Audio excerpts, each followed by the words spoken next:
The President's Energy Plan, Dr. Sharp.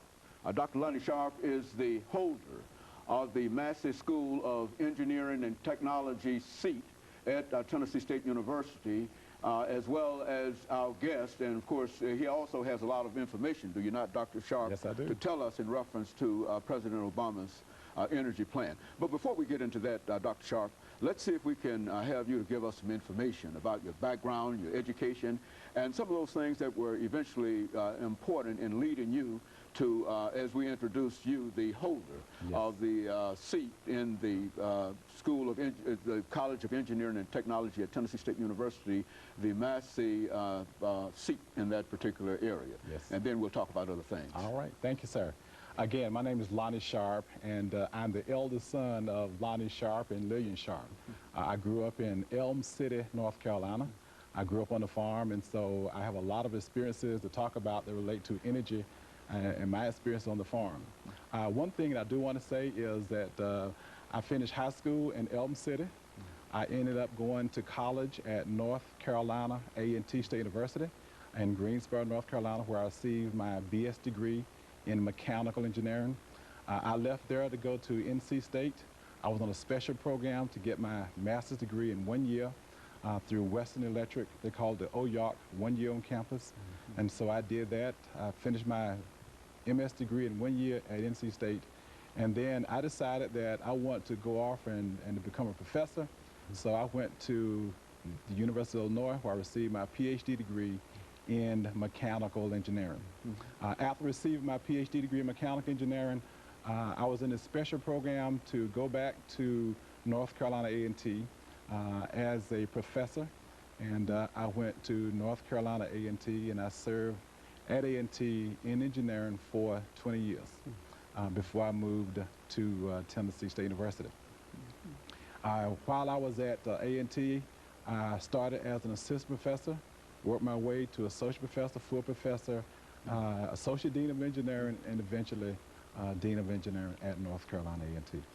So when I moved here in this position called the Massey Chair of Excellence. It's a program funded by the Department of Energy. The intent is to build the infrastructure in the environmental engineering areas at 9 historically black engineering schools and 1 school in Puerto Rico. So we had a Master Chair program when I was at A&T, and we had one here at Tennessee State University. So I came here to Tennessee State University in the position called the Master Chair of Excellence that's funded by the Department of Energy. So the intent really was to put in place an endowment. So you cannot endow university funds, so you cannot endow federal funds, I should say. And so the university was asked to put in place these positions at these 10 institutions. So I'm glad to be here at Tennessee State University. I've enjoyed my experiences over the years, and so it's been a good life for me. And of course, Dr. Sharp, I think that only certifies what we've said in reference to having you here. Yes. Because with your experiences dealing with energy and infrastructures and that kind of information, I'm sure that you've kept up with what President Obama is trying to accomplish in reference to his energy plan. Now, we've got a few minutes before our first commercial break. Let's see if we can start by simply having you to sort of look at, perhaps in an outline form for the next few couple of minutes, an outline form in terms of what this energy policy is all about. But before I do that, one other thing I do want to share, you know, when you grew up on the farm and you're 1 of 10 kids, there are a lot of things that go through your mind. And, you know, I graduated from a historical black college at North Carolina A&T. And the point I do want to make is that the HBCU Environment Festival is a great option for students. I know that for me it was. My experiences has been fantastic.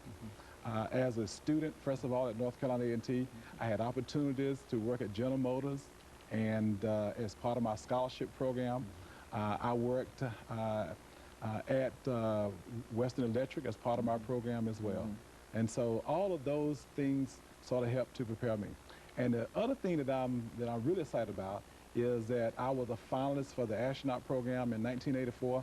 And this was based upon my experiences and some of the work that I had done as a student and as a professor during my early years at North Carolina A&T. But anyway, I just want to share that with you as well. Very good. Of course, that's excellent information. Yeah. And what we'll do, we're getting ready for our first commercial break, Okay. Dr. Sharp. And what we'll do when we come back, we'll give you an opportunity to have free range in a real sense of talking about your experiences and what it really would mean in dealing with President Obama's energy plan.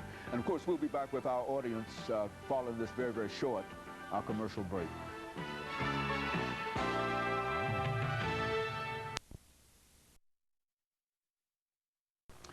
The